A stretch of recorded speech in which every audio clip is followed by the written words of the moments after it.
अस्सलाम वालेकुम। Welcome to my YouTube channel learning with G. आज मैं आपके साथ IT 430 ई कॉमर्स का लेक्चर नंबर 4 शेयर करने वाला हूँ।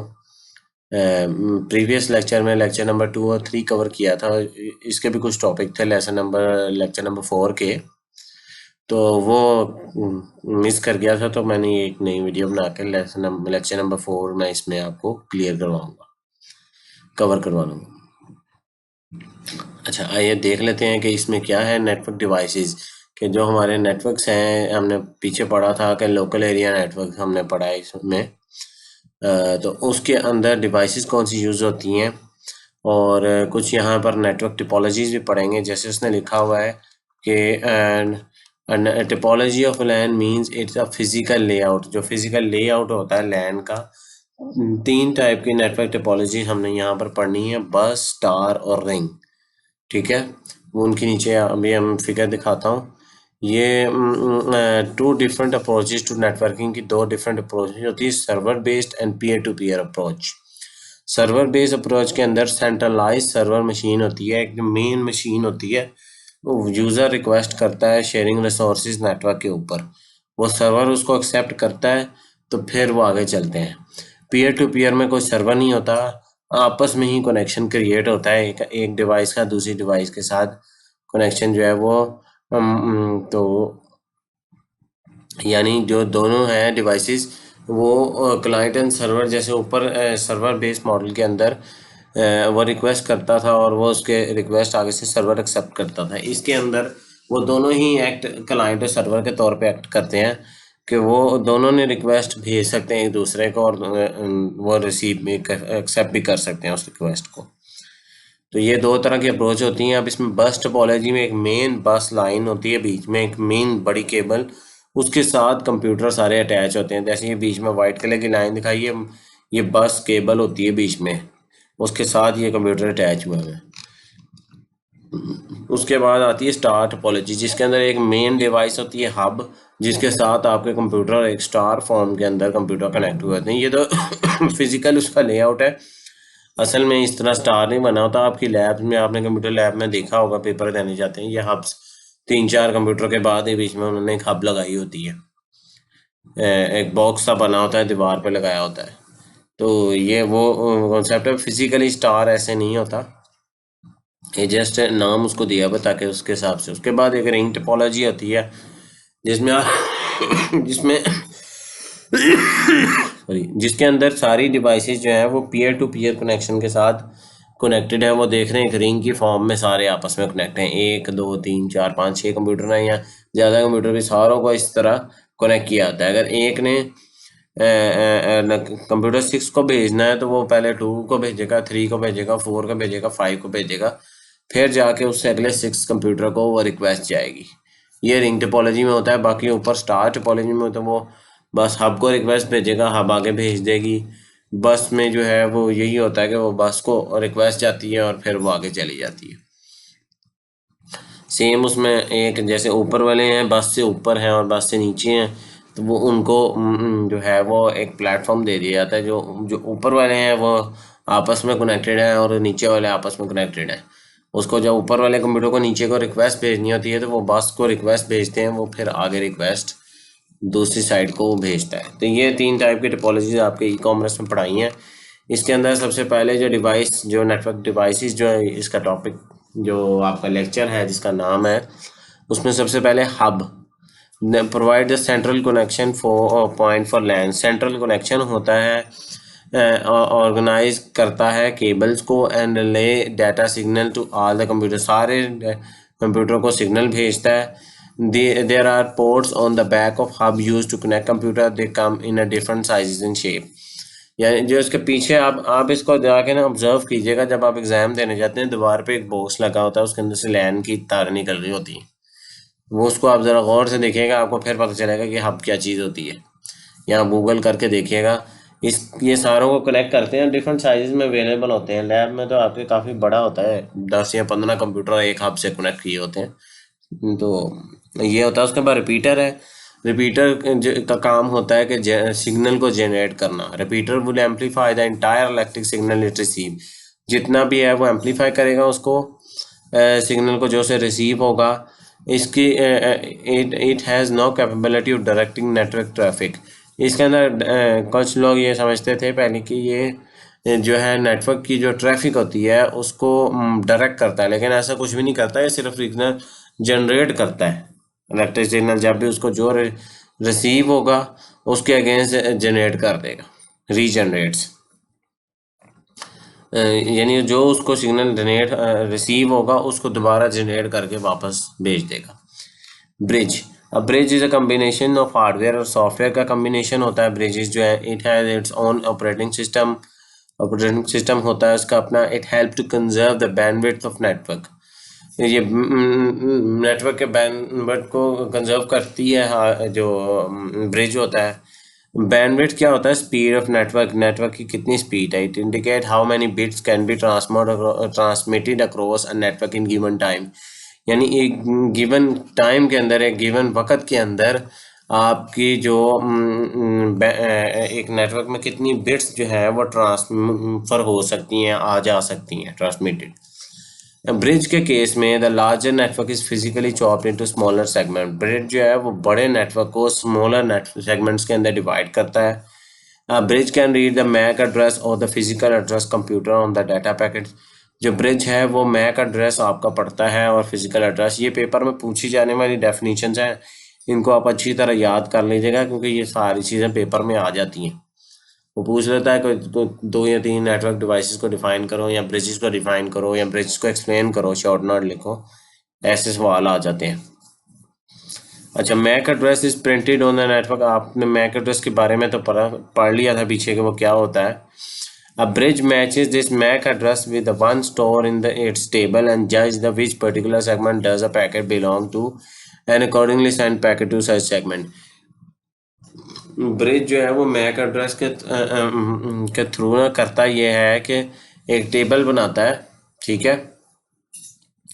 उसमें उसने लिखा होता है कि जो कौन सा पैकेट किस सेगमेंट को सेंड होना है।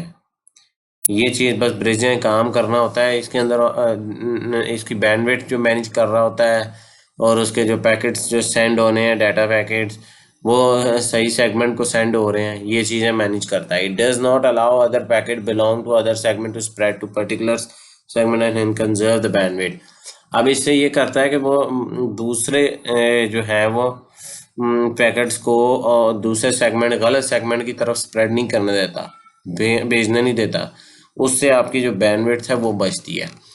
ये डाटा पैकेट है और ब्रिज है, और ये जो आपको दिखाए हुए S1 S2 S3 ये बेसिकली वो आपके नेटवर्क्स हैं। नेटवर्क्स आके इधर ब्रिज को मिलते हैं। अच्छा, switches. A switch is also combination hardware software having its और ऑपरेटिंग सिस्टम। ब्रिज की तरह switch also use to increase जो है वो स्विच में बैंडविड्थ जो है वो बढ़ाता है नेटवर्क की। In the case of switch, a network virtually divided into small segment called a virtual LANs or VLANs, यानी आपका जो स्विच होता है बेसिकली स्मॉल सेगमेंट में डिवाइड हुआ होता है जिसको हम वर्चुअल लैन कहते हैं। Similarly, type of user can be grouped into a VLAN despite that they have no physical proximity or closeness.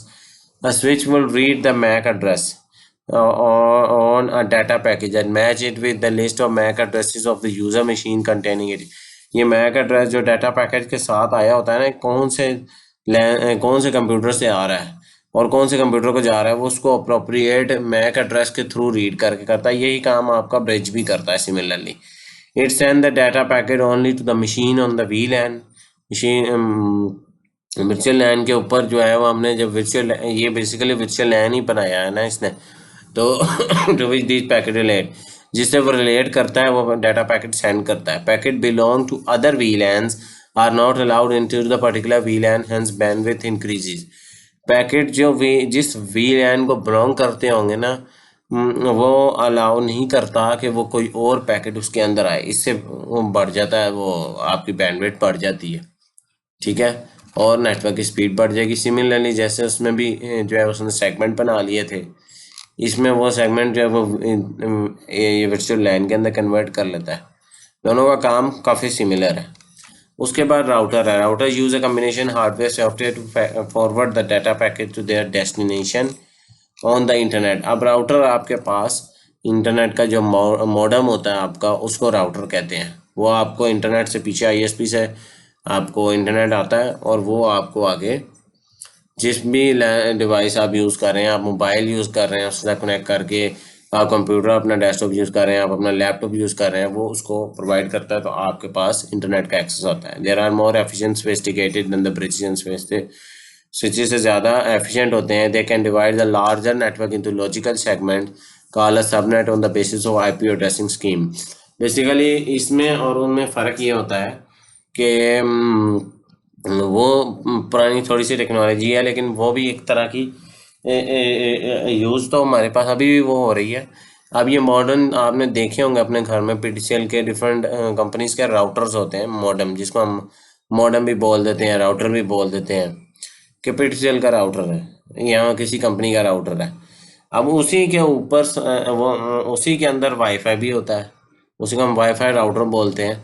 कि आप कोई भी डिवाइस, मोबाइल भी कनेक्ट कर लेते हैं, सारा कुछ कनेक्ट कर लेते हैं, लेकिन वो सबको एक एक आईपी एड्रेस असाइन करता जाता है, आपका प्राइवेट आईपी एड्रेस। ठीक है, ये बात ही आपको यहाँ थोड़ी सी लिखी होगी, मैं आपको वो थोड़ा एलेबोरेट करके बता रहा हूँ कि वो आईपी एड्रेस के थ्रू सबको प्राइवेट एक एक आईपी एड्रेस असाइन कर देता है कि ताकि वो उसको पता हो कि किसको कौन सा डाटा पैकेट सेंड करना है, किसको नहीं करना। उसका आईपी एड्रेस होगा, वो अपने डिवाइस जैसे मोबाइल है उसका अपना एक आईपी एड्रेस उसने असाइन किया होगा उसे, जब आप उससे वाईफाई को कनेक्ट करते हैं मोबाइल पे, तो वो उससे उसको एक्सेस करेगा। जैसे हम आगे एक दो चीज़ें मैं और यहाँ पर पढ़ के बताता हूँ। Router can be communicate with another router on internet with the help of routing information protocol. एक यूज़ होता है कि एक राउटर दूसरे राउटर से इंटरनेट के थ्रू कम्युनिकेट कैसे करता है। Thus it can build a routing table, एक राउटिंग टेबल बना देता है, जो कि राउटिंग टेबल में इंफॉर्मेशन होती है डिफरेंट नेटवर्क एड्रेसेस की और different routes for delivery of data packet to host machine on the network, host machine को सेंड करने के लिए और वो उससे इंफॉर्मेशन जो है वो निकाल के होस्ट मशीन को सेंड करता है। Router is a decision making device, ये एक डिसीजन मेकिंग डिवाइस है, ये लाजमी याद रखिएगा, ये आपको पेपरों में पूछ सकता है कि device why it is decision making device. ये आगे पढ़ते हैं। When a data packet arrives at a router, it read the network address from IP address on the data packet and determine the shortest possible path through which packet can be delivered to its destination। ये चीज़ है, इसलिए decision making इसको device कहते हैं कि ये IP address को जो डाटा पैकेट के साथ लग के आएगा उसको पकड़ेगा, उसके बाद शॉर्टेस्ट पॉसिबल पाथ देखेगा कि ये पैकेज उस डेस्टिनेशन तक कैसे जा सकता है। हो सकता है कि मॉडेम के साथ 50 कंप्यूटर अटैच हो और वो डिफरेंट, एक लेन में 10 है, फिर उसके आगे 10 हैं, फिर 10 हैं, फिर यानी 4 रोज़ में 10 कंप्यूटर लगे हुए हैं, या 5 रोज़ में लगे 50 हैं कंप्यूटर या 100 कंप्यूटर हैं। तो वो शॉर्टेस्ट पॉसिबल पाथ देखेगा कि 40th, अगर फॉर एग्जांपल 40th को हमने जाना तो वो शॉर्टेस्ट पाथ उसमें से फाइंड करेगा कि उस तक जल्दी कैसे पहुंचाऊंगा इस पैकेज को। तो ये इसलिए डिसीजन मेकिंग है कर लेता है, बाकी ये काम नहीं कर पाते। बाकियों को वो एक वीलैन बनाता है और जो ब्रिज है वो अपना एक सेगमेंट्स बना देता है, उसके अंदर रह के करता है। तो इसलिए राउटर जो है मॉडर्न ये फास्टर होता है। Following how router on internet backbone forward the data by determining how the shortest path, कैसे shortest path कैलकुलेट होता है वो एग्जांपल में client A sitting on a network, client A जो है वो यहाँ बैठा हुआ है 140.57 पे send the data, web server B को भेजता है डाटा एट नंबर 100 पे। R1 is a router attach to, R1 जो है वो राउटर को अटैच हुआ है। ठीक है, डाटा आफ्टर कंसल्टिंग इन राउटिंग टेबल, जब वो कंसल्ट करता है राउटिंग टेबल के साथ, वो फिर देखता है कि data to B machine is forward, data R2 से अगर भेजा जाए तो वो जल्दी चला जाएगा। ठीक है, the router attach to a network number 100 in the case there is blockage then R1 can look for alternative shortest path. अब यहाँ पर उसने एक और बात कही है कि सम टाइम ऐसा होता है कि R1 से R2 के दरमियान में कोई ब्लॉकेज होती है, कोई रीज़न होता है कि वो डायरेक्टली उसके साथ कम्युनिकेट नहीं कर सकता। ठीक है, वो फिर देखेगा कि वो पहले R2 से R3 पे जाएगा, उसके बाद R4 पे जाएगा और फिर R2 पे चला जाएगा। देखेगा कहीं अगर ब्लॉकेज या कहीं पर कोई मसला तो नहीं है नेटवर्क में, नहीं मसला तो वो सीधा उसको कम्युनिकेट कर देगा। ये सिंपल सा कॉन्सेप्ट है इसका। अच्छा आगे हम चलते हैं, केबल्स कौन कौन सी यूज़ होती हैं। इसमें कॉपर बेस्ड एक केबल होती है कॉमनली जो कनेक्ट कंप्यूटर को कनेक्ट करने के लिए। इसमें दो तरह की होती हैं केबल, तो कोएक्सियल और ट्विस्टेड पेयर, दो तरह की इसमें मेन टाइप्स हैं इसकी। ट्विस्टेड पेयर जो फर्दर डिवाइड होती हैं अनशील्डेड और शील्डेड में। ये पेपर में सवाल आया था कॉपर बेस्ड केबल को एक्सप्लेन करें और उसकी टाइप बताएं, तो आप ये उसमें लिख सकते हैं ये उसकी टाइप्स हैं और उसकी फर्दर जो है वो ट्विस्टेड की भी आगे दो टाइप्स हैं। कुछ भी पूछा जा सकता है शॉर्ट क्वेश्चन में जो 2 नंबर का होता है। अच्छा उसके बाद फाइबर ऑप्टिक्स जो है ये वेरी हाई स्पीड है, इंटरनेट प्रोवाइड करने के लिए आती है और ये ग्लास और प्लास्टिक फिलामेंट से बनती है। पल्सेस ऑफ लाइट, लाइट के थ्रू इसमें डाटा जो है वो ट्रांसफ़र होता है, इसलिए इसकी स्पीड बहुत ज़्यादा तेज़ होती है। वैसे कॉमनली आ गई है लेकिन पाकिस्तान में घरों तक नहीं है, लेकिन फिर भी पीछे तक आगे भी, तभी हमारा जो है इंटरनेट काफ़ी तेज़ हो चुका हुआ है पहले से। फाइबर ऑप्टिक्स के थ्रू यानी मेन केबल्स यूज़ हैं घरों तक या आपके जो एक्सचेंज है वहाँ तक फाइबर ऑप्टिक्स नहीं है हर जगह। बहरहाल वो काफ़ी तेज़ इंटरनेट है, 1 टेराबाइट तक जो है वो स्पीड प्रोवाइड कर देता है ये, सॉरी 1 गीगाबाइट तक फाइबर ऑप्टिक्स के थ्रू। अच्छा telephone and electrical wire network there can also use for connect. आपने टेलीफोन की वायर से जो आपका इंटरनेट है वो आपकी टेलीफोन लाइन से ही आता है। वो आपको देखा होगा घर में मॉडेम के पीछे वो पीटीसीएल की जो आप टेलीफोन के साथ जो लगती थी पहले वायर, आप वो वायर उसके अंदर लग जाती है और आप उससे जो है वो इंटरनेट आपका मॉडेम जो है मॉडेम में इंटरनेट आ जाता है, आप उसको कनेक्ट कर लेते हो। अच्छा अब उसके बाद वायरलेस ऑप्शन आपके वही राउटर के अंदर वायरलेस ऑप्शन आ गई है, या ब्लूटूथ इंफ्रारेड कनेक्टिविटी या सैटेलाइट माइक्रोवेव किसी तरह भी वायरलेस जो है वो ऑप्शन आपके पास मौजूद हो चुकी हैं। ठीक है वाईफाई ज़्यादा मेनली यूज़ होता है हमारे पास। अब इंफ्रारेड तो पुरानी वो टेक्नोलॉजी है कि 2 डिवाइसेस को साथ जोड़ के हम रखते थे मोबाइल फ़ोन में, अब भी आती है कुछ में, पुराने मोबाइल फ़ोन में आती थी कि हम दोनों को जोड़ते थे, डाटा एक जगह दूसरी जगह ट्रांसफ़र हो जाता था। तो उसकी जगह वाईफाई आ चुका हुआ है या ब्लूटूथ आ गई, ब्लूटूथ के थ्रू आप एक मोबाइल से दूसरे मोबाइल में कर लेते हो। अच्छा आखिरी टॉपिक जो है इसका आज का एड्रेस रेजोल्यूशन प्रोटोकॉल और एड्रेस रेजोल्यूशन प्रोटोकॉल आर। ठीक है आर उसके स्टार्ट में लगा, उसमें मैं फ़र्क बताया था। ईच कंप्यूटर जो है हर कंप्यूटर इंटरनेट का prepare a list of IP address and corresponding MAC address using आरफा। सॉरी एआरपी के थ्रू करता यह है कि हर कंप्यूटर अपने पास एक लिस्ट तैयार करता है आईपी एड्रेस और मैक एड्रेस की। जितनी भी डिवाइसेस हैं मैंने बताया था सबको एक आईपी एड्रेस असाइन होगा और हर डिवाइस का अपना एक, क्योंकि मोबाइल है या कंप्यूटर है सब में नेटवर्क कार्ड है, वाईफाई कार्ड है, तो वो उसका एक अपना मैक एड्रेस होता है। Through are the information is forwarded to network server, वो नेटवर्क को फॉरवर्ड करता है information. When the data package arrive, जब उसके बाद डाटा पैकेज आता है at the destination router, it inquiries about the corresponding MAC address from the network server, insert it and deliver the packet to MAC address। जब data package जब आता है तो मैक एड्रेस को वेरीफाई करता है, फ्रॉम द नेटवर्क सर्वर बनाएगा, फिर उसे इंसर्ट करेगा और डाटा पैकेज को डिलीवर कर देगा। A data package therefore need both IP address and MAC address to reach is destination. अब इसके अंदर जब ये आरफा प्रोटोकॉल यूज़ हो रहा होगा, आरफ या आर यूज़ हो रहे होंगे, दोनों में से कोई भी यूज़ हो रहे होंगे, तो दोनों में आईपी एड्रेस और मैक एड्रेस का होना ज़रूर है, तब जाके वो आपके डेस्टिनेशन कंप्यूटर पे रीच होगा। जैसे उसने यहाँ नीचे दिखाया डाटा पैकेज है राउटर डेस्टिनेशन, वो मैक एड्रेस वेरीफाई कर रहा है नेटवर्क सर्वर से, साथ उसकी आईपी एड्रेस भी जा रहा है। ठीक है वो फिर डाटा पैकेज जो है वो जब वेरीफाई हो जाएगा वो क्लियरली नेटवर्क से वेरीफाई कर लेगा कि हाँ ये दोनों चीज़ वेरीफाई होती है, फिर डाटा पैकेज सेंड होगा।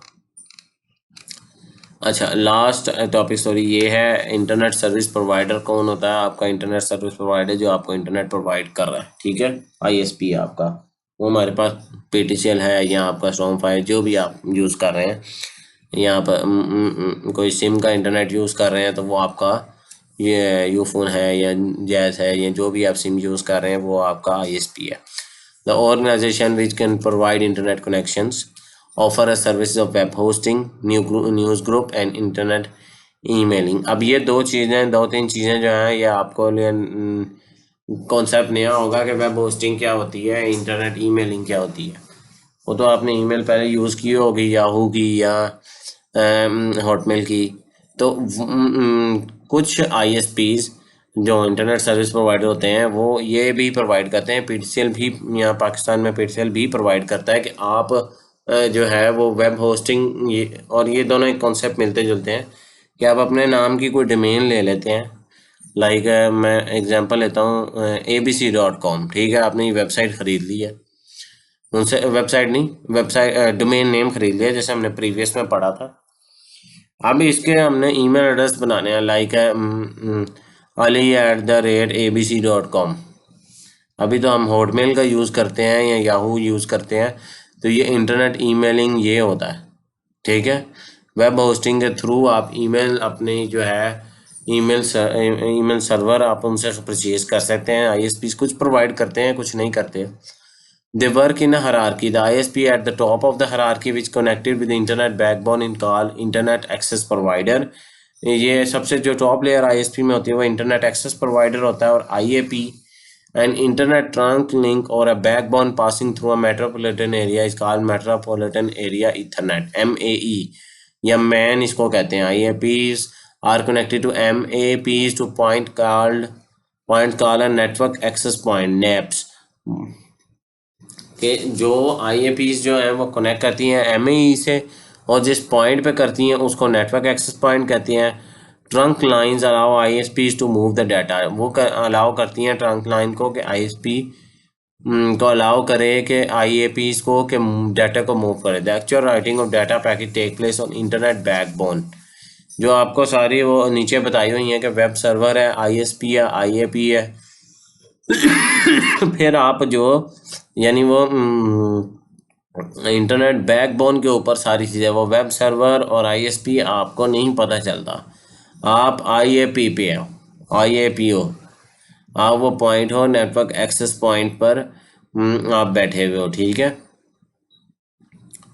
इंटरनेट एक्सेस पॉइंट है या नेटवर्क एक्सेस पॉइंट है, आपके पास आगे सिर्फ इंटरनेट है, आपका वेब सर्वर और ISP दोनों नहीं दिख रहे होते। वो तो आपको पता तो है, लेकिन आपको उसकी फंक्शनैलिटी बीच में जो लेयर आ रही है कि पीछे वेब सर्वर है, उसके आगे ISP है, उसके बाद आप IAP हो, फिर आपके पास नेटवर्क एक्सेस पॉइंट है, ठीक है। तो ये उसकी रोल ऑफ समझाने की बेसिक ई-कॉमर्स के पॉइंट ऑफ व्यू से मैंने पीछे ही बताया था, इसका इतना कोई रोल नहीं है, आपको सिर्फ इंटरनेट, आजकल तो सबको ही पता है कि इंटरनेट क्या चीज़ होती है, ISP क्या है। तो बेसिक एक के ये आपको समझाने के लिए जस्ट है, इसमें ई-कॉमर्स का इतना रोल नहीं है कि आपको ये नहीं पता होना चाहिए। बहरहाल ये आपका ये लेक्चर नंबर 4 यहाँ पर मुकम्मल हो गया है।